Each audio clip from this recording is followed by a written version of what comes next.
It was a crisp Monday morning when Adrian Kane, the self-made millionaire and celebrated entrepreneur, strode into his office.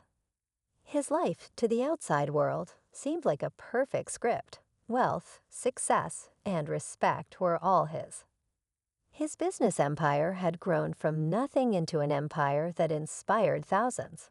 But the one thing Adrian prided himself on more than his wealth was his ability to connect with people.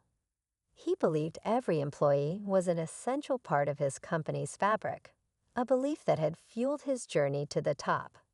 In the midst of his busy day, Adrian decided to take a stroll through the office, a habit he had developed to keep himself grounded.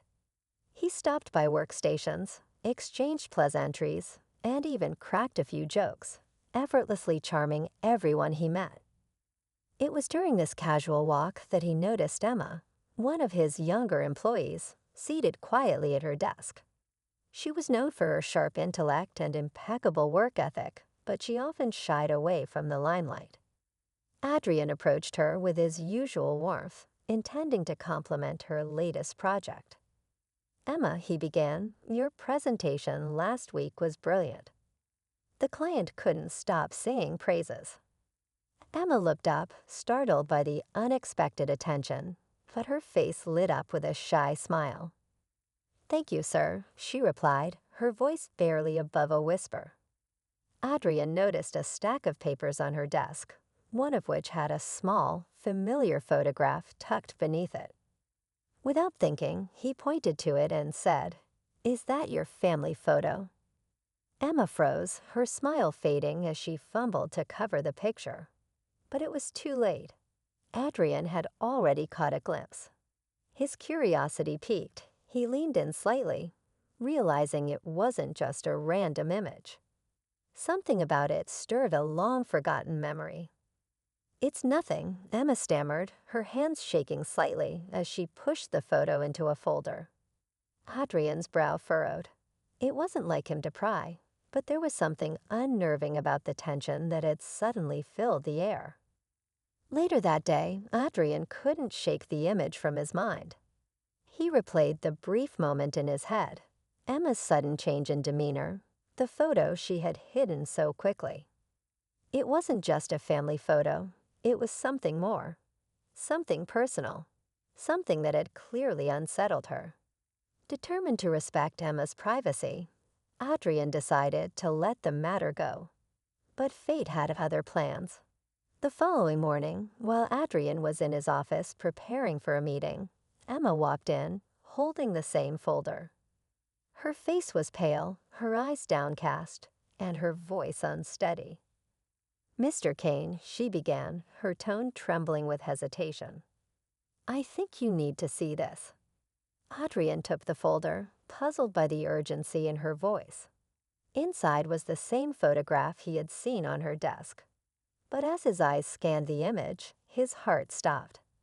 His hands froze midair, and for the first time in years, Adrian Kane, the man who had built his life on confidence and resilience, felt paralyzed. What he saw wasn't just a picture.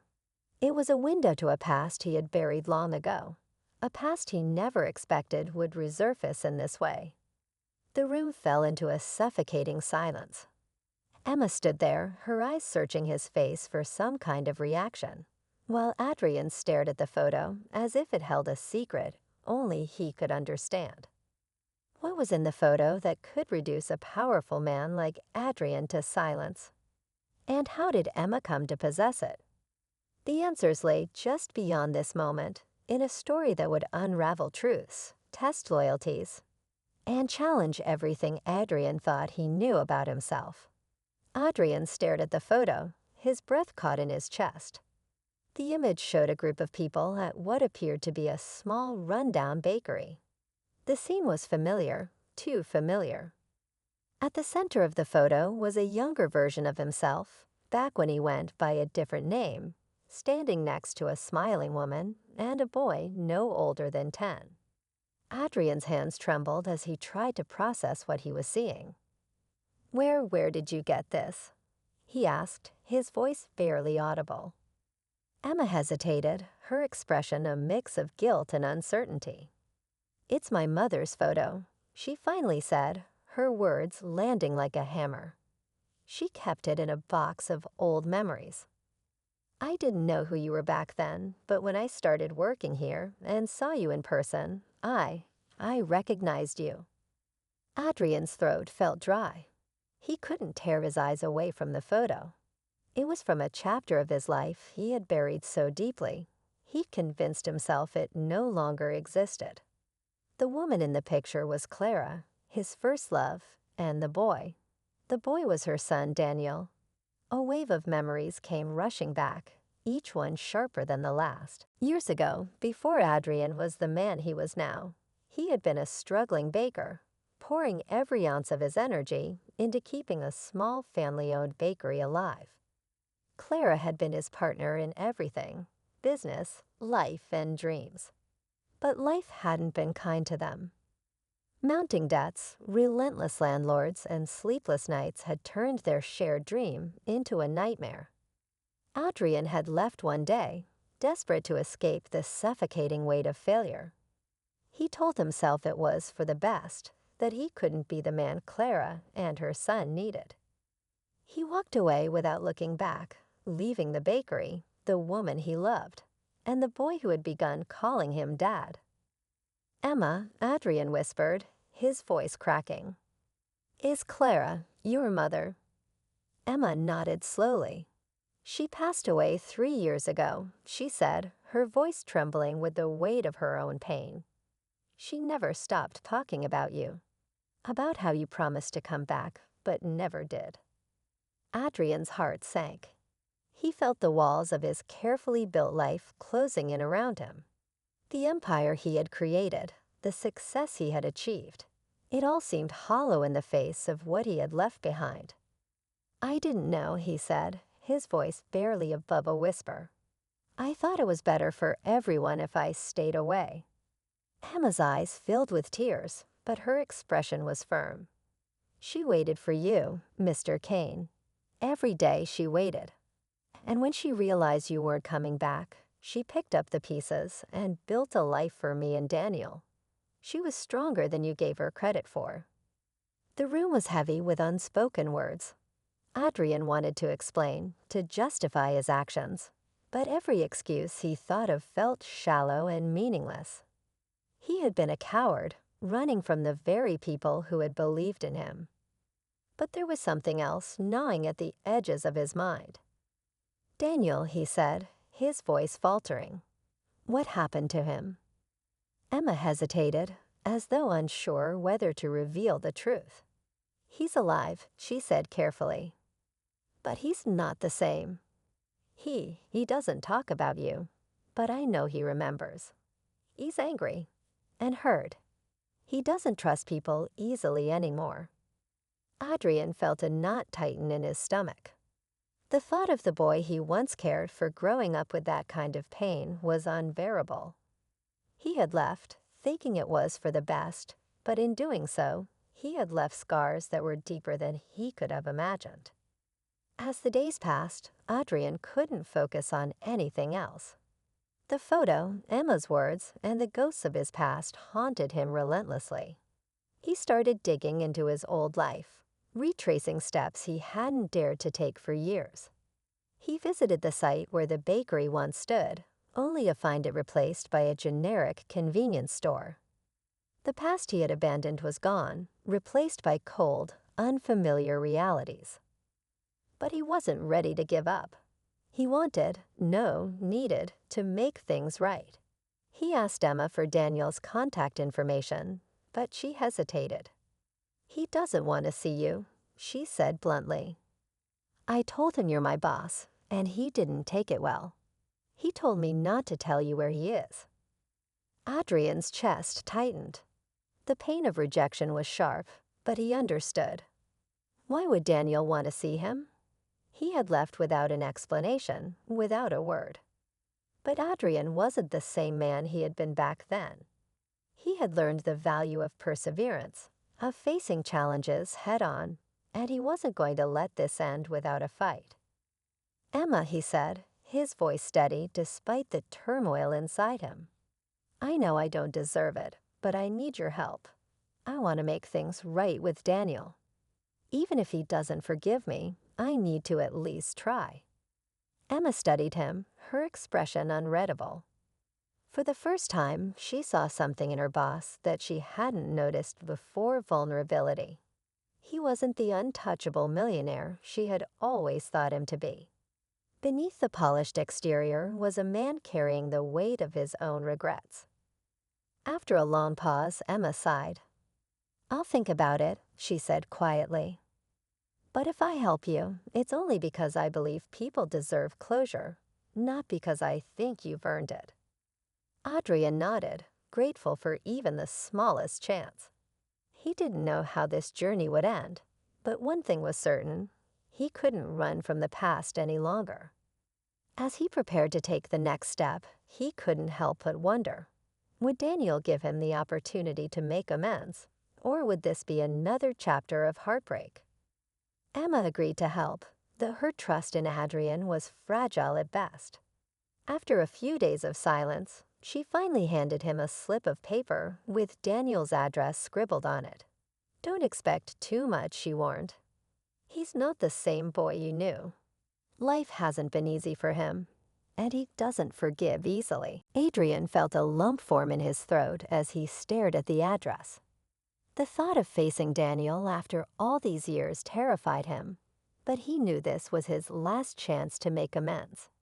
He spent the night pacing his living room, rehearsing what he would say, but no words seemed enough to bridge the gap he had created. The next morning, Adrian found himself standing outside a modest apartment building on the outskirts of the city. His hands trembled as he knocked on the door.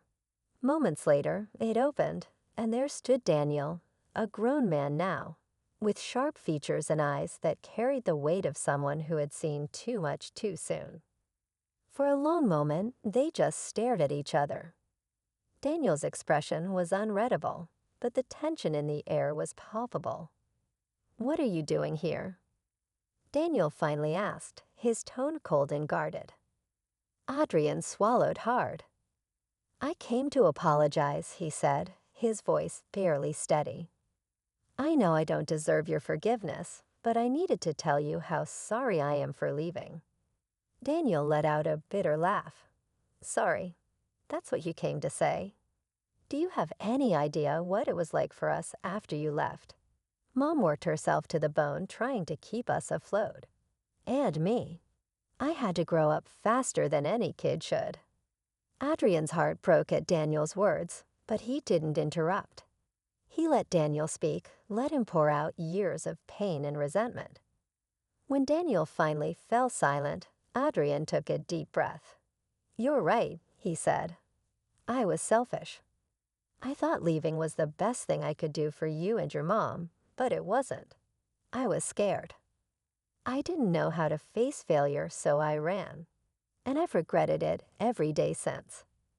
Daniel's jaw tightened, but there was a flicker of something, maybe understanding, maybe doubt, in his eyes. "You can't just show up after all these years and expect everything to be okay," he said, his voice softer but still guarded. "I don't expect that," Adrian replied. "I don't expect anything from you. I just wanted you to know the truth and to tell you how proud I am of the man you've become. Your mom would be too." At the mention of his mother, Daniel's expression softened and his shoulders sagged. "She never stopped loving you, you know," he said quietly. "Even when I couldn't understand why." Tears welled up in Adrian's eyes. "She was the strongest person I've ever known," he said, "and I'll spend the rest of my life regretting that I didn't get to tell her that." The two men stood in silence for a while, the weight of the past hanging between them.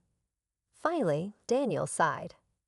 "I don't know if I can forgive you," he said. "Not yet. But maybe we can start over. Slowly." Adrian nodded, his heart swelling with hope. "I'll take whatever you're willing to give," he said, "and I'll spend every day proving to you that I'm not the same man I was." In the weeks that followed, Adrian and Daniel began to rebuild their connection, one cautious step at a time. It wasn't easy. There were moments of anger, tears, and setbacks.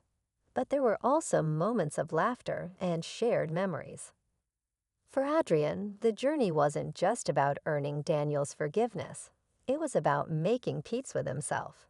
He had spent years chasing success, thinking it would fill the void left by his mistakes, only to realize that true fulfillment came from the relationships he had nearly lost.